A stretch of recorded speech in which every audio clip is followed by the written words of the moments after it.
والحمد لله رب العالمين.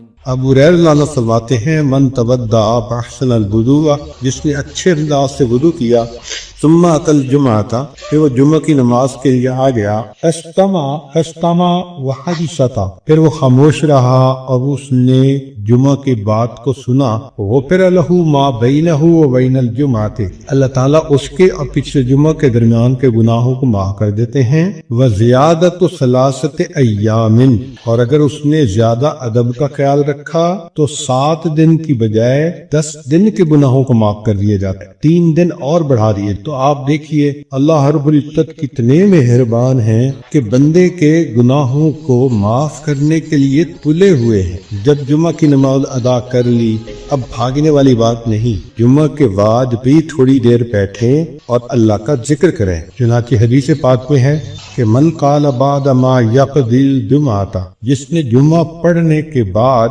یہ ذکر کیا، سبحان اللہ العظیم وبحمدہ، یعنی یہ پڑھا سبحان اللہ العظیم 100 مرۃ، 100 مرتبہ، غفر اللہ له 100,000 ذنب، اللہ تعالیٰ اس بندے کے 1,00,000 گناہوں کو معاف کر دیں گے، والدیہ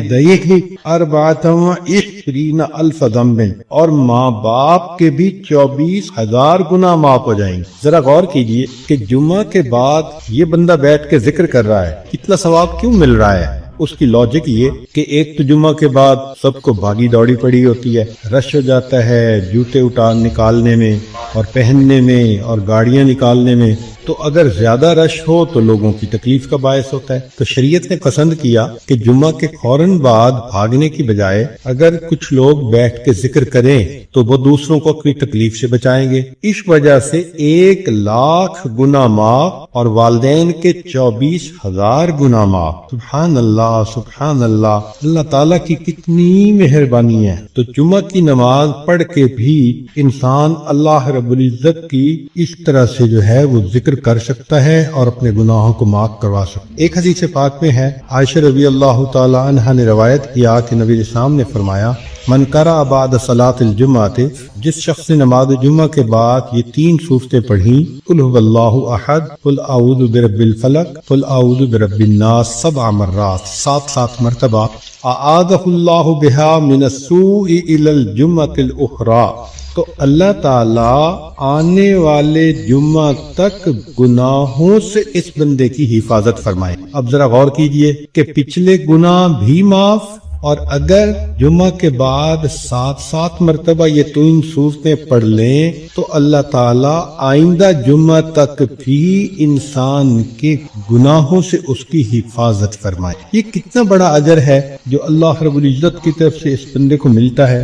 امام قشیری رحمۃ اللہ علیہ نے اس حدیث پاک میں کچھ اضافہ کیا، وہ فرماتے ہیں کہ ان کو روایت یوں پہنچی کہ جو یہ 3 سورتیں 7 مرتبہ پڑھے اس کے اگلے پچھلے گناہوں کی مغفرت کر دی جائے گی، غفر له ما تقدم من ذنبه وما تأخر وأعطي من الأجر بعدد كل من آمن بالله واليوم الآخر، اور جتنے قیامت کے دن پر ایمان رکھنے والے لوگ ہوں گے ان کی تعداد کے برابر اس کو اجر عطا کیا۔ اللہ اکبر کبیرہ۔ پھر ایک حدیث پاک میں فرمایا کہ اچھا یہ صورتیں جس طرح مرد پڑھ سکتے ہیں، عورت نے تو اپنے گھر میں ظہر کی نماز پڑھنی ہوتی ہے تو اس کو چاہیے کہ وہ اہتمام کرے، غسل کرے، کپڑے بدلے، خوشبو لگائے، سورہ کہف بھی پڑھے، پھر بعد کی جو صورتیں ہیں، سورہ فلق ہے، الناس ہے، سورۃ الاخلاص ہے، تو اجر اس کو بھی اسی کا ملے گا کیونکہ اس نے اللہ رب العزت کے حبیب صلی اللہ علیہ وسلم کے اس حکم کی پیروی۔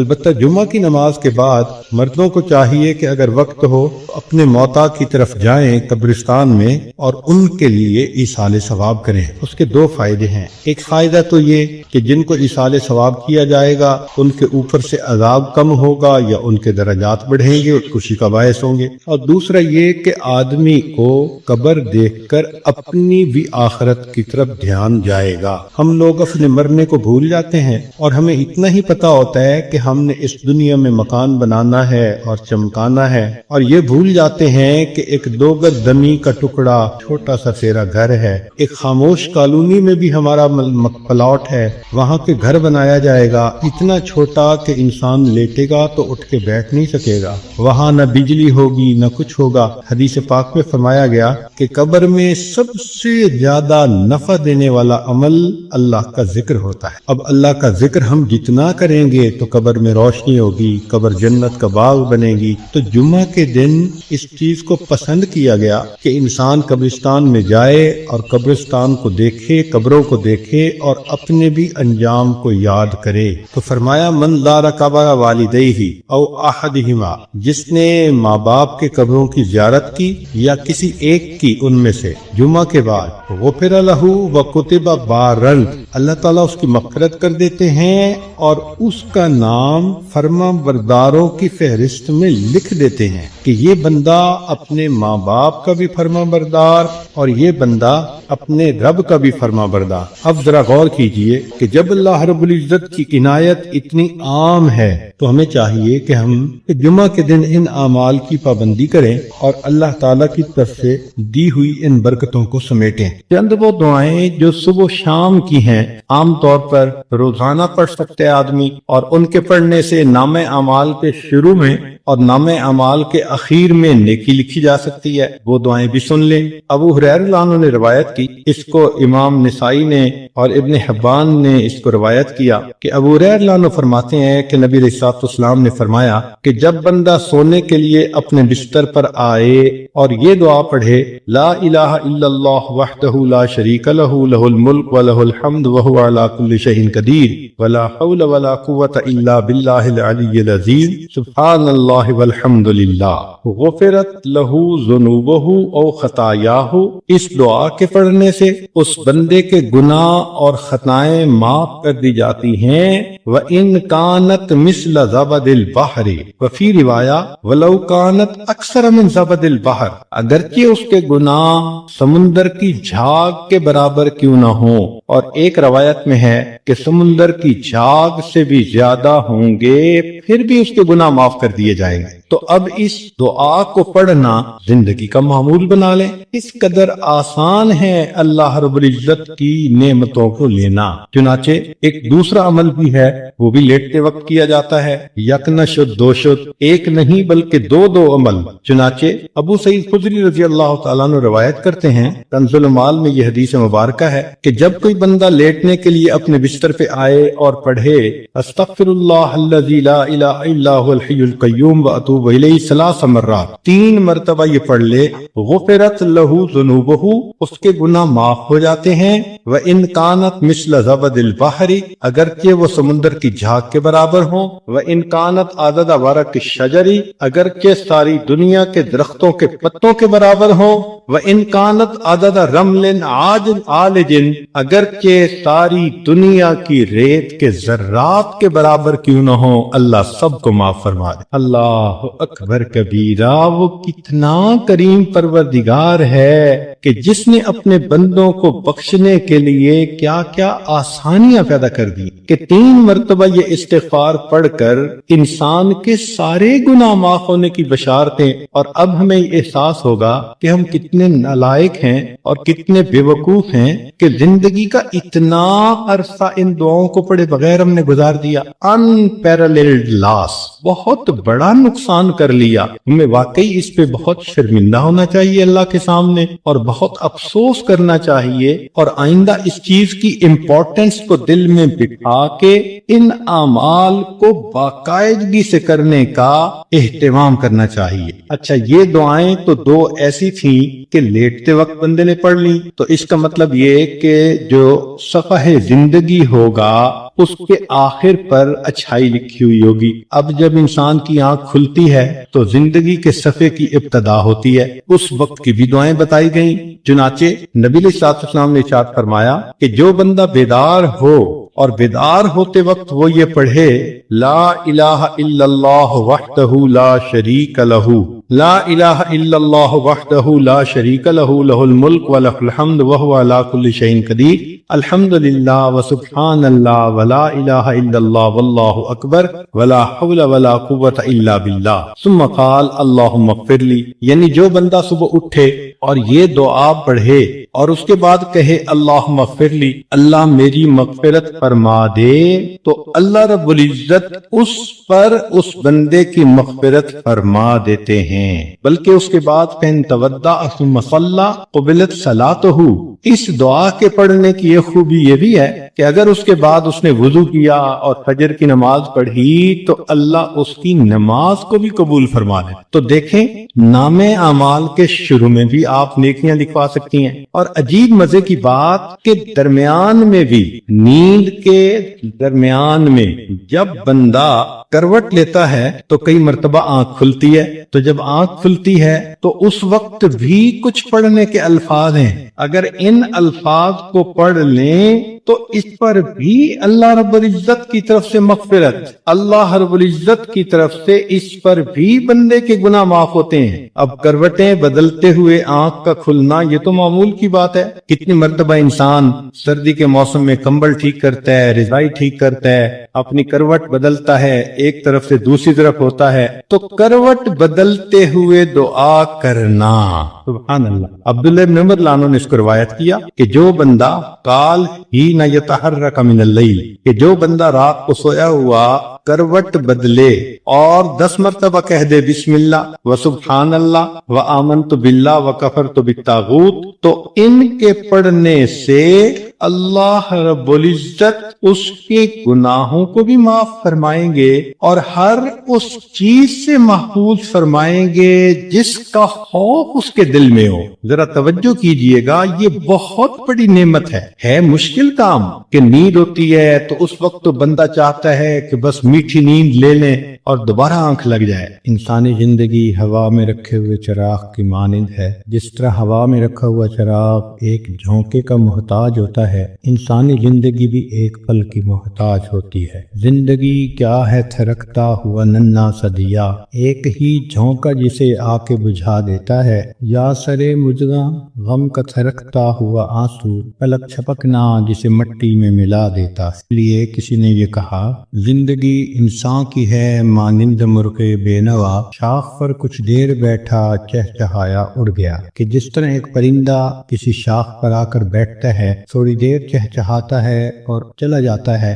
یہی انسان کی زندگی کی مثال ہے کہ انسان اس دنیا میں تھوڑی دیر کے لیے آیا اور بالآخر اس دنیا سے چلا جائے۔ آپ نے دیکھا ہوگا کہ جب بچہ پیدا ہوتا ہے تو اس کے ایک کان میں اذان کہتے ہیں اور دوسرے میں اقامت کہتے ہیں، یہ اس بچے کو پیغام دے رہے ہوتے ہیں کہ تیری زندگی کی اذان بھی ہو گئی، تیری زندگی کی اقامت بھی ہو گئی، اب اقامت میں اور جماعت کے کھڑے ہونے میں جتنا فرق ہے اتنا ہی تیری زندگی ہے، لہذا تم اپنی زندگی اس طرح سے گزارو کہ ابھی میری نماز جنازہ قائم ہونے والی، اس لیے یہ حکم ہوا کہ تم دنیا میں ہو تو امتحان گاہ میں ہو، یہ دنیا سیر گاہ نہیں، تماشا گاہ نہیں، آرام گاہ نہیں، یہ امتحان گاہ ہے۔ افسوس کہ ہم نے اس کو چراگاہ بنا لیا۔ اللہ رب العزت نے مومن کا گھر آخرت میں بنایا ہے، اس کا انحصار انسان کے اعمال پر ہے، چنانچہ ہر انسان کا ایک گھر جنت میں بنتا ہے، ایک جہنم میں۔ جب موت کا وقت آتا ہے تو اگر وہ جنتی آدمی ہے تو اس کو اس کا جنت کا گھر دکھایا جاتا ہے، اس کے دل خوش ہوتا ہے اس کو دیکھ کے، اور اسی خوشی کے عالم میں اس کی روح کو قبض کر لیا جاتا ہے۔ اور برا انسان جب موت کے قریب پہنچتا ہے تو اس کو جہنم میں اس کا گھر دکھایا جاتا ہے، جس کی وجہ سے اس پر ایک خوف طاری ہوتا ہے، اور اسی خوف کی حالت میں اس بندے کی روح کو قبض کر لیا جاتا ہے۔ یہ بات ذہن میں رکھیے کہ دنیا مٹی گارے سے بنی اور فنا ہونے والی ہے، اور جنت سونے اور چاندی سے بنی اور ہمیشہ باقی رہنے والی ہے۔ ایک بزرگ فرمایا کرتے تھے کہ اے دوست، جتنا دنیا میں رہنا ہے اتنا دنیا کے لیے کوشش کر لے، اور جتنا آخرت میں رہنا ہے اتنا آخرت کے لیے کوشش کر لے۔ ہماری دنیا کی زندگی تو ہے 150 سال، اور آخرت کی زندگی ہمیشہ ہمیشہ۔ امام غزالی رحمۃ اللہ علیہ نے ایک مثال لکھی ہے کہ اگر زمین اور آسمان کے درمیان رائی کے دانے بھر دیے جائیں اور ایک فرندہ 1000 سال کے بعد آئے اور ایک دانہ کھائے، پھر 1000 سال کے بعد آئے دوسرا دانہ کھائے، پھر 1000 سال کے بعد آ کر تیسرا دانہ کھائے، ایک وقت آئے گا کہ زمین و آسمان کے درمیان رائی کے یہ سب دانے ختم ہو جائیں گے، آخرت کی زندگی کبھی ختم نہیں ہو۔ جب ہم نے اتنا وہاں جا کر رہنا ہے تو ہم سوچیں کہ ہمارے دن کی ترتیب کیا ہے۔ ہم تو اپنے 24 گھنٹے کا سکیجول ایسے بناتے ہیں کہ جیسے دنیا ہی میں رہنا ہے، اور آخرت کی تیاری کے لیے تو وقت نہیں نکالتے۔ اسی کو غفلت کہتے ہیں اور اسی کو دھوکہ کہتے ہیں۔ اس لیے دنیا کا نام ہے دار الغرور، دھوکے کا گھر۔ اور یہ دھوکہ صرف جاہلوں کو اور ان پڑھوں کو نہیں لگتا، یہ پڑھے لکھے عقل مندوں کو بھی لگتا ہے۔ وہ دنیا کی زندگی میں ایسے مست ہو جاتے ہیں کہ نمازوں کی فرصت ہی نہیں ہوتی۔ غور کریں تو آج کا ہر انسان اپنی جنت سجانے میں لگا ہوا ہے۔ میرا گھر ایسے ہو، میرا بزنس ایسے ہو، بیوی ایسی ہو، بچے ایسے ہوں، گاڑی ایسی ہو۔ ہر بندہ اپنے ذہن کے اندر ایک جنت سجا کر اس کو بنانے میں لگا ہوتا، اور اس کو یہ نہیں پتا کہ اللہ نے تو جنت آخرت میں سجائی ہے، دنیا میں تو ہم تیاری کے لیے تھے۔ اس کا اندازہ آپ کو اس بات سے ہوگا کہ آج ہر بندے کو یہ فکر ہوتی ہے کہ میرے بعد میرے بچوں کا کیا ہو۔ جس عورت کو دیکھ لو، جس مرد کو دیکھ لو، اس کے ذہن میں یہی فکر کہ میرے بعد میرے بچوں کا کیا ہوگا۔ کبھی ہم نے یہ بھی سوچا کہ بچوں کے مرنے کے بعد بچوں کا کیا ہوگا؟ تو ہماری سوچ تو ہے ہی دنیا کی۔ اسی لیے جب مرنے والا دنیا سے جاتا ہے تو اس پہ کوئی نہیں رو رہا ہوتا۔ کہتے ہیں کہ ایک نوجوان نیک آدمی تھا، وفات کے قریب گھر کے سارے لوگ رونے لگے۔ اس نے والد سے کہا کہ ابو کیوں روتے ہیں؟ اس نے کہا میرا جوان بیٹا فوت ہو رہا ہے، اب میرا سہارا کون بنے گا؟ ماں سے پوچھا، اس نے کہا بیٹا میں نے تمہیں پالا بڑا کیا، اب جب میرا وقت آیا کہ تم میری خدمت کرتے تم جا رہے ہو۔ بیوی سے پوچھا، اس نے کہا کہ آپ میرے خامن ہیں، آپ فوت ہو گئے تو میری زندگی میں تو اندھیرا ہو جائے گا۔ بچوں سے پوچھا، انہوں نے کہا کہ ہمارے سر کا سایہ ہیں اور ہمارا سایہ ختم ہو گیا۔ اس نے کہا کہ اس کا مطلب یہ ہے کہ تم سب کے سب اپنے لیے رو رہے ہو، میرے لیے تو تم میں سے کوئی نہیں رو رہا۔ تو رونے والے بھی اپنے لیے روتے ہیں، مرنے والے کے لیے کون روتا ہے؟ اللہ ماشاء اللہ۔ اس لیے آج وقت ہے تیاری کرنے۔ جیسے سکول میں امتحان ہوتا ہے، ایک اے پیپر ہوتا ہے، ایک بی پیپر ہوتا ہے، دونوں میں پاس ہو جائیں تو بس اگلی کلاس میں چلے جاتے ہیں۔ یہی ہمارا حال کہ دنیا کی زندگی میں ہمیں تیاری کا حکم دیا گیا۔ قبر میں جائیں گے تو اے پیپر ہوگا اور اس میں 3 کوسچن پوچھے جائیں گے، تیرا رب کون ہے، تیرے نبی علیہ السلام کون ہے، تیرا دین کون سا ہے۔ اور جب انسان قیامت کے دن اٹھے گا پھر اس کا بی پیپر لیا جائے گا، اور بی پیپر کے اندر 4 کوسچن ہوں گے۔ تم نے زندگی کیسے گزاری، جوانی کیسے گزاری، کدھر سے کمایا،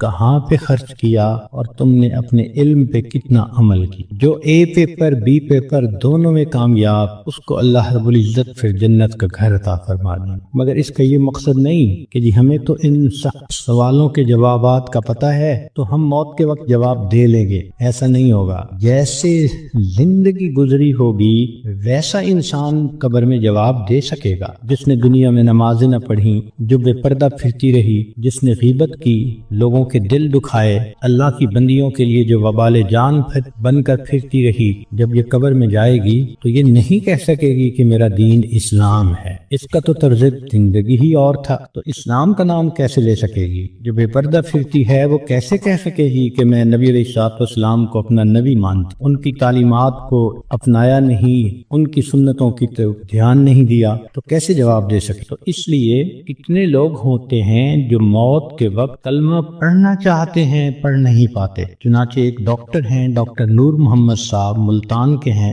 انہوں نے زندگی کے 35 سال ایمرجنسی وارڈ کے اندر ڈیوٹی کی۔ انہوں نے موت کے اوپر ایک کتاب لکھی ہے، اس میں وہ لکھتے ہیں کہ اس ایمرجنسی وارڈ میں تو لوگ آتے ہیں جو آخری لمحوں پر ہوتے ہیں اور بہت سارے فوت بھی ہو جاتے ہیں، تو جب بھی کوئی ایسا بندہ میرے سامنے آتا میں اسے کلمہ پڑھنے کی تلقین کرتا۔ وہ کہتے ہیں کہ میرا تجربہ یہ ہے کہ 100 میں سے 95 بندوں کو کلمہ پڑھنا نصیب نہیں ہوتا۔ تو ان سے پوچھا گیا کہ کیسے؟ وہ کہنے لگے کہ پہلے تو مجھے سمجھ نہیں لگتی تھی کہ یہ کیوں نہیں اونچا کلمہ پڑھتے جبکہ میں ان کو پڑھا بھی رہا ہوں۔ پھر ایک بندے کو میں نے کہا کہ تمہیں ہارٹ پرابلم ہے، ہارٹ اٹیک ہے، تو میں تم سے پوچھوں گا کہ تم کلمہ پڑھو، اور اگر تم نہ پڑھ سکو گے تو میں پوچھوں گا کہ تم پڑھنا چاہتے ہو، پڑھ نہیں پا رہے؟ اس نے کہا بہت اچھا، میں جواب دوں گا۔ جب اس کی آخری کیفیت آئی تو میں نے اس سے پوچھا تو اس نے اشارے سے بتایا کہ میری زبان پہ فالج پڑ گیا ہے، اب میں بولنا بھی چاہتا ہوں، میری زبان بولتی نہیں۔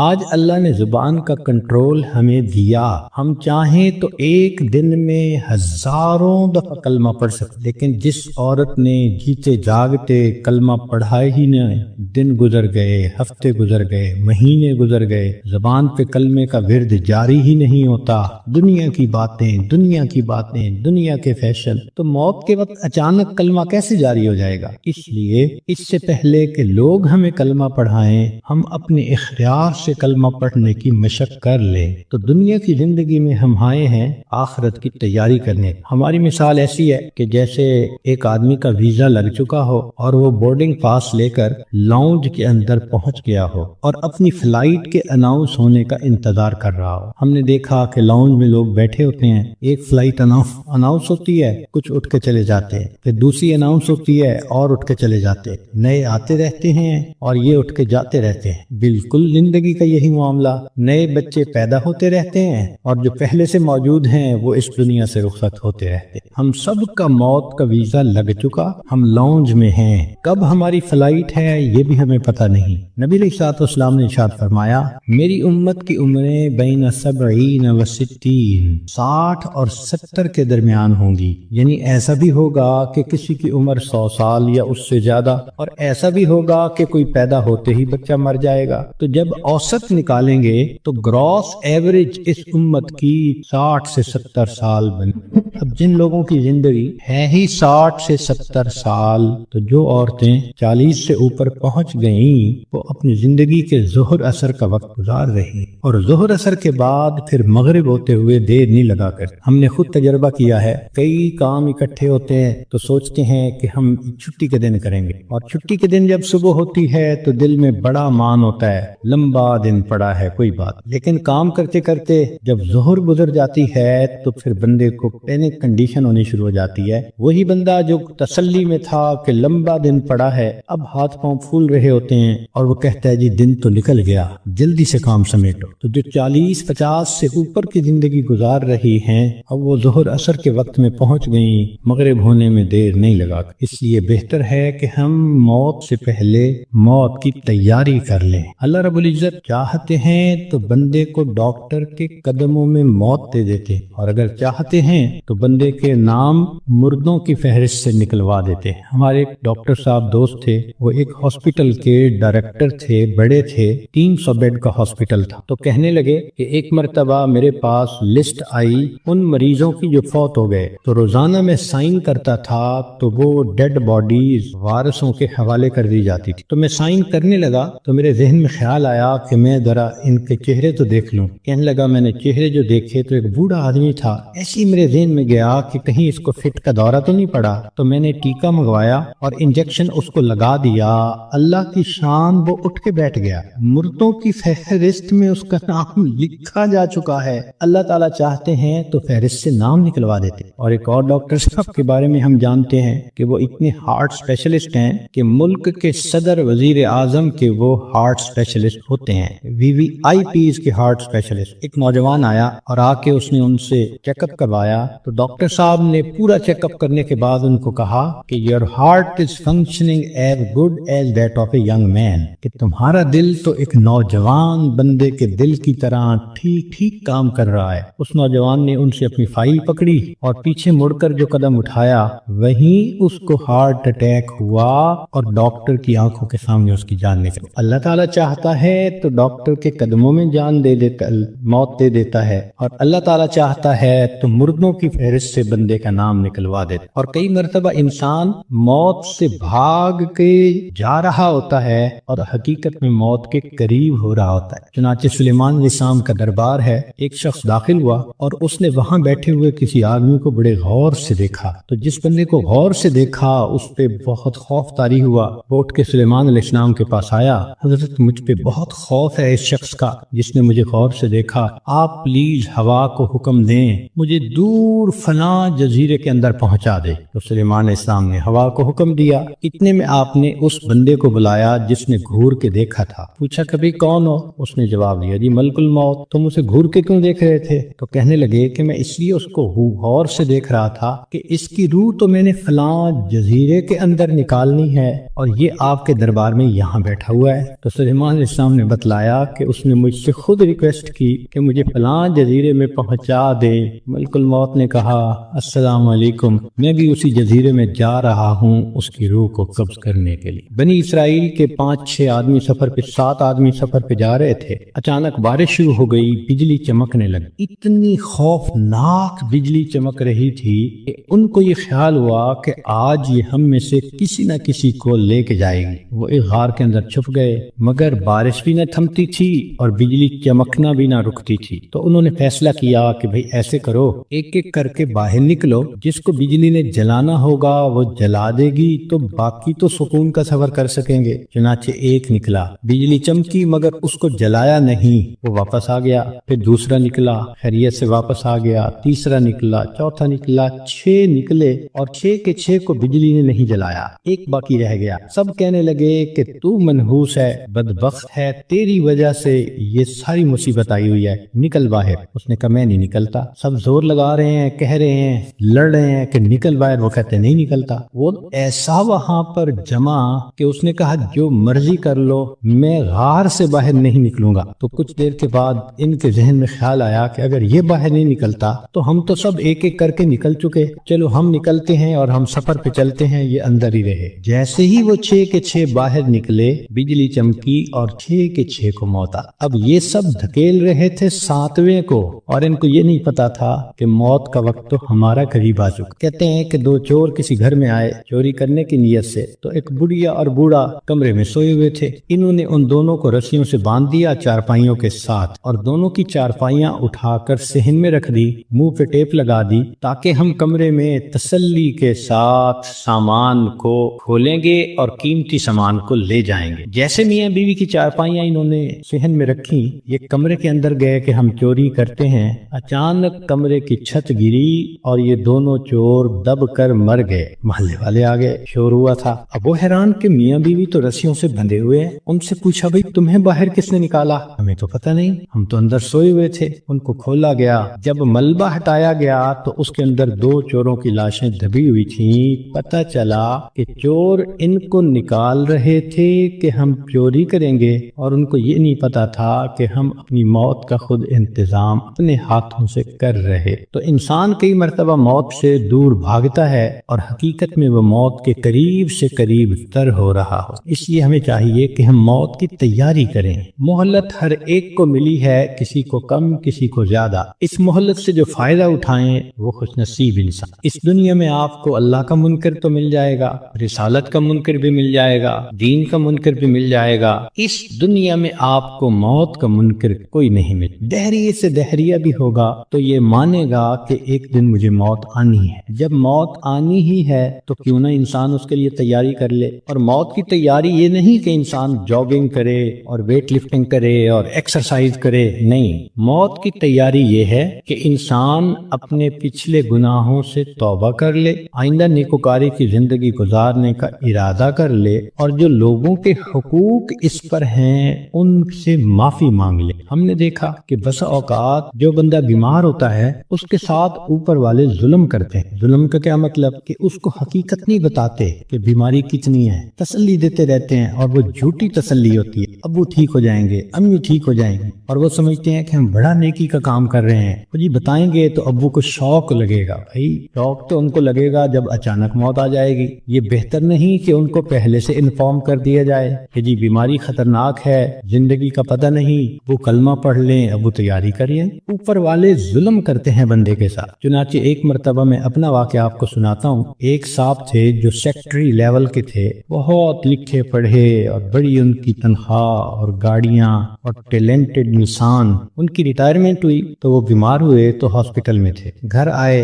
تو ہم ان کی تباہ پرسی کے لیے حاضر ہوئے۔ تو جب اس کے بڑے بیٹے نے مجھے دیکھا تو کہنے لگا حضرت صاحب میرے ابو کے لیے دعا کر دیں، ڈاکٹر نے تو ہمیں جواب دے دیا ہے اور کہا ہے کہ بس ہفتے 10 دن کی بات ہے، ان کے اندر کینسر پھیل چکا، لیکن ہم نے ابو کو نہیں بتایا، آپ بھی پلیز ابو کو نہ بتانا۔ میں خاموش رہا۔ خیر اندر گئے، ملاقات ہوئی۔ تھوڑی دیر کے بعد میں نے انہیں کہا جی کہ مجھے آپ سے کوئی بات کرنی ہے، تو انہوں نے سب کو جانے کا حکم دے دیا کہ وہ کمرے سے جاؤ، میں حضرت جی سے کوئی بات کرنا چاہتا ہوں۔ جب وہ اکیلے ہو گئے تو میں نے ان سے بات کی کہ دیکھیں زندگی کا کوئی بھروسہ نہیں، کوئی نہیں جانتا کہ کب موت آئے گی، کیا پتا میری موت پہلے آئے، کیا پتا آپ کی موت پہلے آئے۔ ہم نے آنکھوں سے دیکھا ہے بوڑھا باپ جوان بیٹے کی لاش کو دفن کر رہا ہوتا ہے، اور کئی مرتبہ جوان باپ اپنے نوزائیدہ بچے کی لاش کو دفن کر رہا ہوتا ہے، تو یہاں کیا بھروسہ زندگی کا؟ کہنے لگے بالکل صحیح بات ہے۔ میں نے کہا کہ بات یہ ہے کہ آپ کی جو رپورٹیں ہیں ان سے پتہ چلتا ہے کہ آپ کے اندر کینسر بہت پھیل چکا اور ڈاکٹروں نے ہفتہ 10 دن کا وقت دیا ہے، تو بہتر یہ ہے کہ آپ تیاری کر لیں۔ یہ بات سنتے ہی اس کی آنکھوں میں چمک آ گئی اور وہ مجھے کہنے لگا کہ حضرت صاحب آپ نے سچ کہا، یہ سارے لوگ مجھے جھوٹی تسلیاں دے رہے تھے، مجھے کنفیوز کر رہے تھے، میرا دل کہتا تھا کہ میری بیماری خطرناک ہے، اور یہ اوپر والے کہتے تھے، رپورٹ بھی نہیں دکھاتے تھے، کہتے تھے بس ٹھیک ہو جائے گا، آپ فوراً ٹھیک ہو جائیں گے، اللہ آپ کا بھلا کرے، آپ نے مجھے بتا دیا۔ میں نے تو اب اپنے پوتے پوتیوں کو، نواسے نواسیوں کو دیکھ لیا، کتنا بندے نے رہنا ہوتا ہے، تو چلو مجھے اندازہ تو ہو گیا۔ اب یہ کہہ کر انہوں نے دروازہ کھلوایا۔ جب بیٹا آیا اور اس کو پتہ چلا کہ حضرت صاحب نے تو بتا دیا میرے ابو کو، تو وہ میری طرف دیکھنے لگے۔ میں نے ان کو کہا کہ بچے غصہ نہ کرو، میں نے تمہارے ساتھ بھلا کیا ہے۔ اللہ کے اس بندے نے سارے گھر والوں کو بلایا اور ان کو کہا کہ دیکھو بھائی میری بیماری کی یہ حالت ہے کہ میرے پاس صرف 6-7 دن ہیں، اب ایسے کرو کہ جو میری زمینیں تھیں، جائیدادیں تھیں، مکان تھے اور وہ میرے نام تھے، سارے نکالو، میں اپنی وراثت کو بچے اور بچیوں میں شریعت کے مطابق تقسیم کرتا ہوں تاکہ میرے بعد جھگڑے نہ ہوں۔ لو جی 2 دن میں انہوں نے سب جائیدادوں کا بچوں کے نام انتقال کروا دیا تاکہ بچوں کے جھگڑے نہ ہوں آپس۔ پھر اس کے بعد انہوں نے کہا کہ میرا جی چاہتا ہے کہ میرے بچوں کے آپس میں رشتے ہوں، تو کچھ رشتے تھے جو انہوں نے پرپوز کیے اور ان کی وجہ سے انہوں نے آپس میں ہاں بھی کر لی۔ پھر تیسرا کام انہوں نے یہ کیا کہ کچھ رشتے داروں کی آپس میں ناراضگیاں تھیں، ان کو بلایا اور کہا کہ دیکھو بھائی میں مہمان ہوں، میرے دل کی تمنا ہے کہ میں تمہیں آپس میں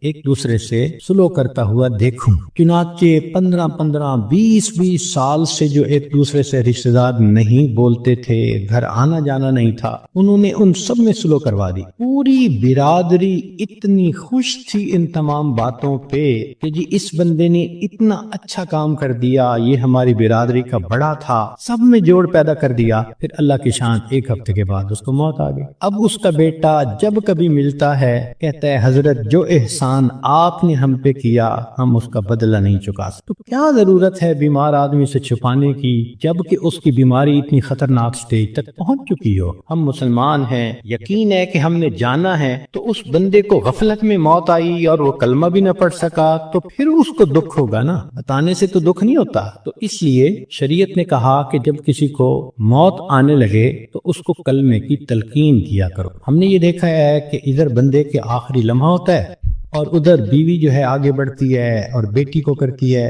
آپ نے پہچانا ہی سے یہ کون ہے، یہ دیکھو یہ تسنیم آئی ہے، یہ دیکھو یہ پروین آئی ہے، حالانکہ وہ لمحہ اس بندے کے لیے اللہ کے ذکر کا وقت ہوتا ہے، یکسوئی کا وقت ہوتا ہے۔ تو یہ مسئلہ سمجھ لیں کہ جب کسی مریض یا مریضہ کو دیکھیں کہ اب آخری لمحے ہیں، مت تعارف کریں اور کروائیں، ساری زندگی اس کو تعارف ہوتا رہا، اب تو رب سے تعارف ہونے کا وقت ہے، اب کیوں اس کو غافل کرتے ہیں، کیوں اس کی توجہ کو ہٹاتے ہیں؟ کہتے ہیں کہ ایک بزرگ تھے، 3 3 سال کی بیٹی تھی، حفصہ اس کا نام تھا۔ ایک دن ان کے اوپر ہارٹ اٹیک ہوا اور وہ اسی کنڈیشن میں آنکھیں بند کر کے اللہ سے لو لگا کے پڑے ہوئے تھے۔ وہ حفصہ آئی اور دستور کے مطابق چارپائی پر چڑھی، ان کے سینے کے اوپر لیٹ گئی اور ان کی آنکھیں کھولنے لگی، باتیں کرنے لگی۔ وہ خاموش رہے تو حفصہ کہنے لگی، ابو آپ مجھ سے بات نہیں کرتے، لو میں بھی آپ سے بات نہیں کرتی، میں نے آپ سے کاٹی کر دی۔ یہ کہہ کے وہ بچی دوسرے کمرے میں چلی گئی اور وہاں جا کے اس نے رونا شروع کر دیا۔ ماں نے دیکھا بیٹی رو رہی ہے تو آئی، بیٹی کیوں رو رہی ہو؟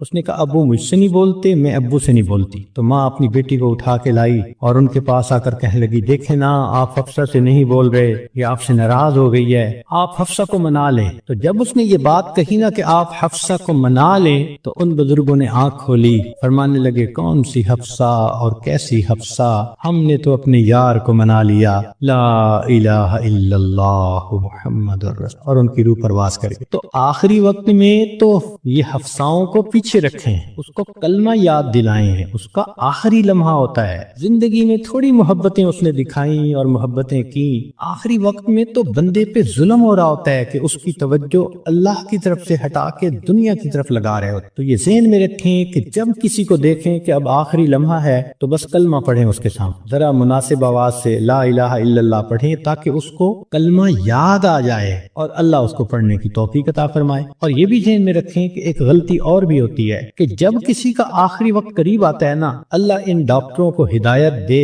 یہ اس کو نشے کا ٹیکہ لگا دیتے ہیں اور اپنے ذہن میں سوچتے ہیں کہ اس کو تکلیف نہیں ہوگی۔ او اللہ کے بندے، تم نے نشے کا ٹیکہ لگا دیا، یہ کلمہ کیسے پڑھ سکے گا؟ ساری زندگی جس کی تمنا رہی کہ میں آخری وقت میں کلمہ پڑھ کے جاؤں، تم اس کو بے ہوش کر دو گے تو اس نعمت سے محروم کر دو گے۔ اس لیے جب آپ دیکھیں کہ اب آخری وقت ہے تو ڈاکٹروں کو منع کر دیں، ہاسپٹل میں ہو گھر میں ہو، ڈاکٹر کو سختی سے کہیں کہ ڈاکٹر صاحب اس وقت آپ نے نشے کا ٹیکہ نہیں لگانا، تاکہ ہوش کے ساتھ یہ کلمہ پڑھ کے ایمان کے ساتھ دنیا سے رخصت۔ اس وقت کی جو تکلیف ہوتی ہے وہ تو گناہوں کی معافی ہو جاتی، تو یہ بھی غلطی ہو جاتی ہے، اس کا بھی بڑا خیال رکھ۔ اور ایک آخری بات کہ ہم نے دیکھا کہ لوگ جب میت کا جنازہ پڑھتے ہیں تو اس وقت اعلان کرواتے ہیں، اور یہ اگر لین دین کا معاملہ ہو تو ان کے بیٹوں سے کر لو، اور اگر کسی کا کچھ دکھ دیا ہو، دل دکھایا ہو تو پلیز اللہ کے لیے سب معاف کر دیں۔ تو پہلی بات تو یہ بتائیں کہ جن کا اس نے دل دکھایا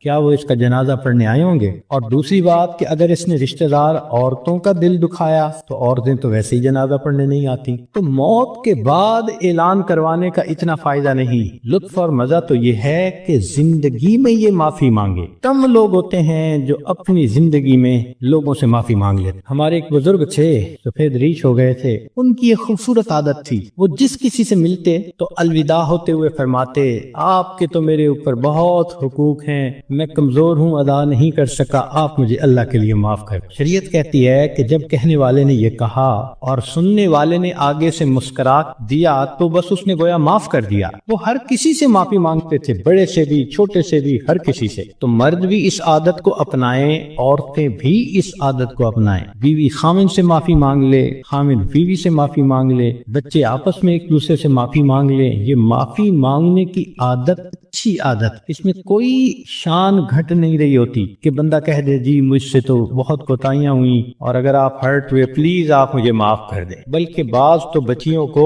یہ ایسی عادت پڑ جاتی ہے کہ وہ جس کسی سے بات کرتی ہیں، بیٹھتی ہیں، ہر ایک سے معافی مانگ لیتی۔ تو یہ بھی ایک بہت اچھی عادت ہے کہ دنیا کے معاملات کو انسان دنیا میں ہی سمیٹ جائے۔ کون ہے جو آخرت میں جواب دینے کے قابل ہو؟ تو آج وقت ہے تیاری کرنے کا، اور اس کو کہتے ہیں موت کی تیاری، کہ انسان گناہوں کو چھوڑے، نیکیوں کو اپنائے، زندگی شریعت کے مطابق بنائے، جتنے دل لوگوں کے حقوق میں کوتاہی کی، غیبت کی، دکھ دیا، ان سب سے معافی مانگ لے۔ جس بندے نے ایسا کر لیا اور اپنی توجہ کو اللہ کی طرف کر لیا، اس نے گویا اپنی موت کی تیاری کر لی۔ اب جب موت آئے گی اس کے لیے خوشیوں کے دروازے کھلتے چلے جائیں۔ تو ہمیں چاہیے کہ ہم موت کے لیے تیار رہیں۔ ہمیں نہیں معلوم کہ ہمیں کس حال میں موت آئے گی۔ میں اپنی بات کو ذرا سمیٹنا چاہ رہا ہوں، امید ہے کہ آپ توجہ سے بات سنیں گی کہ ایک شخص کو دشمنوں نے قتل کیا اور نہر میں پھینک دیا اور اس کی لاش پانی کے اندر کئی دن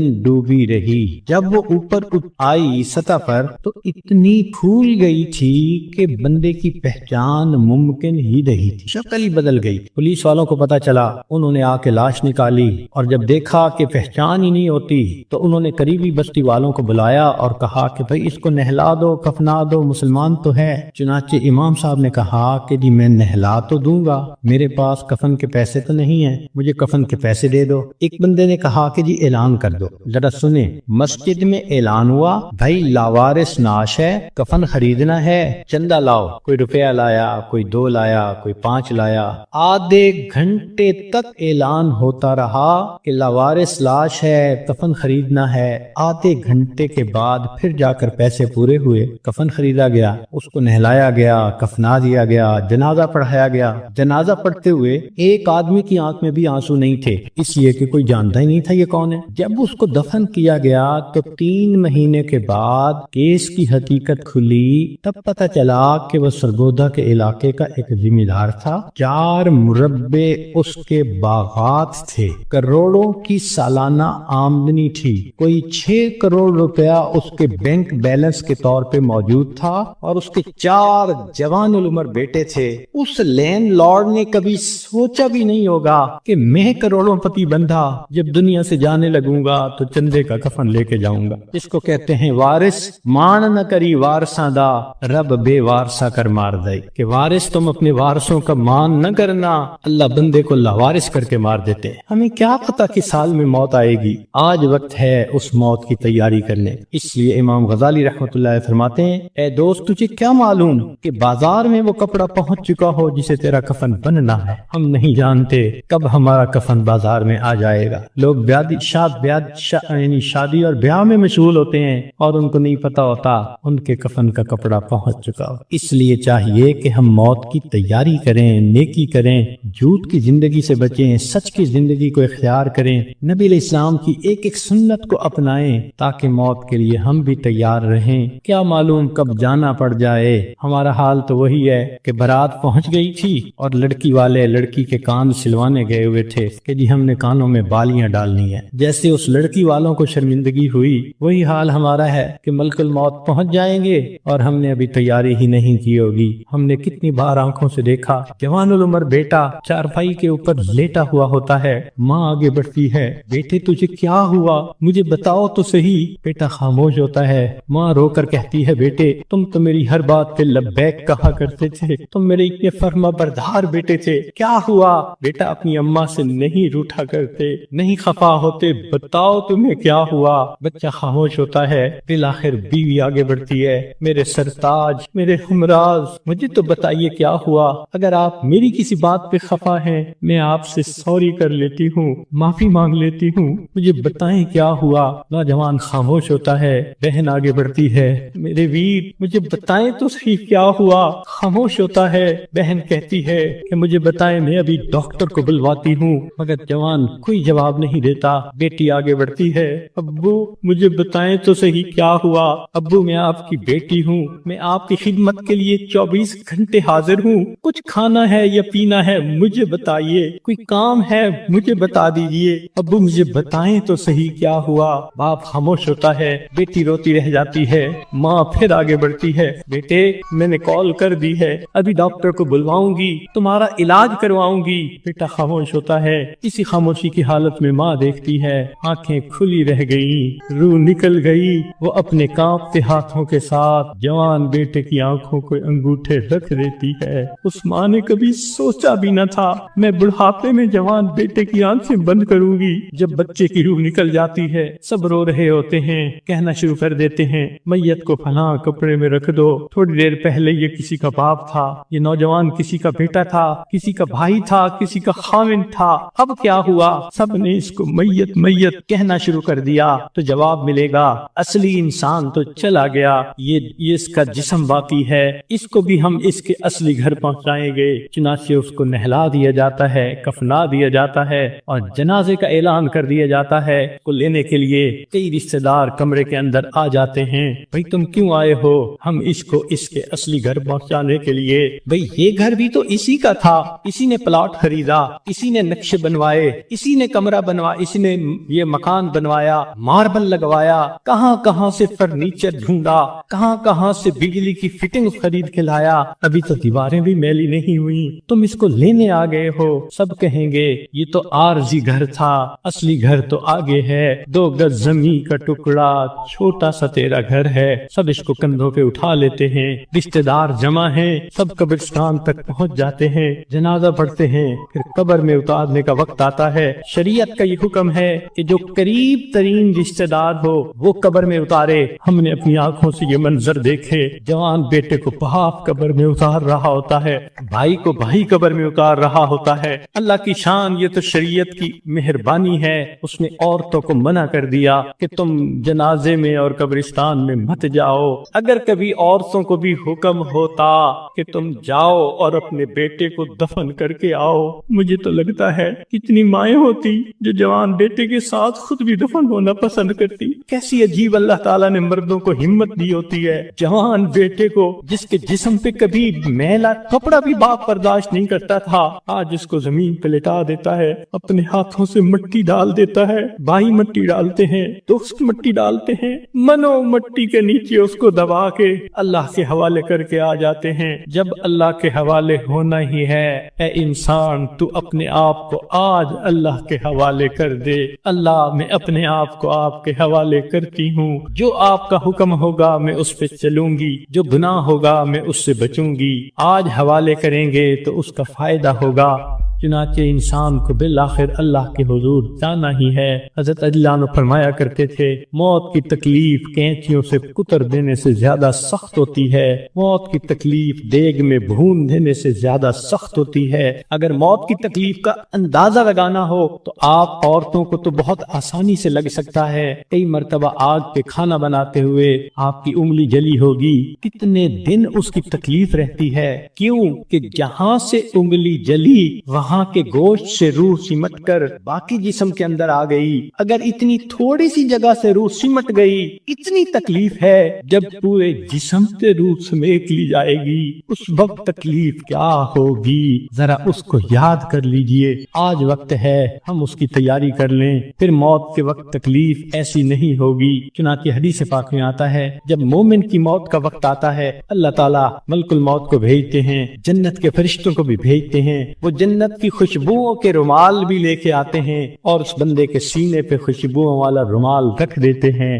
اس بندے کو جنت کی خوشبو آتی ہے، اس کا دماغ معطر ہو جاتا ہے اور اس کی روح کو ایسے قبض کرتے ہیں جیسے مکھن میں سے بال نکال لیتے ہیں۔ جب اس کی روح کو لے کے چلے جاتے ہیں، اللہ تعالیٰ فرشتوں کو حکم فرماتے ہیں، دیکھو یہ میرا نیک بندہ تھا، روح کو قبض کر لیا گیا، اب جدھر سے اس کا جنازہ گزرے گا تم راستے کے دونوں طرف ادب سے کھڑے ہو جاؤ۔ سبحان اللہ، مومن کی کیا شان ہے، جہاں جہاں سے جنازہ گزرتا ہے فرشتے راستے کے دونوں طرف ادب سے کھڑے ہوتے ہیں۔ حدیث پاک میں آتا ہے، جس جگہ یہ بیٹھ کر نماز پڑھتا تھا زمین کا وہ ٹکڑا رو رہا ہوتا ہے، جہاں قرآن پڑھا کرتا تھا زمین کا وہ حصہ رو رہا ہوتا ہے، آسمان کے وہ دروازے روتے ہیں جہاں سے اس کے لیے رزق اتارا جاتا تھا۔ سبحان اللہ، یہ اللہ کے عاشق کی موت ہے، اس لیے کہا گیا کہ عاشق کا جنازہ ہے، ذرا دھوم سے نکلے، محبوب کی گلیوں سے ذرا گھوم کے نکلے۔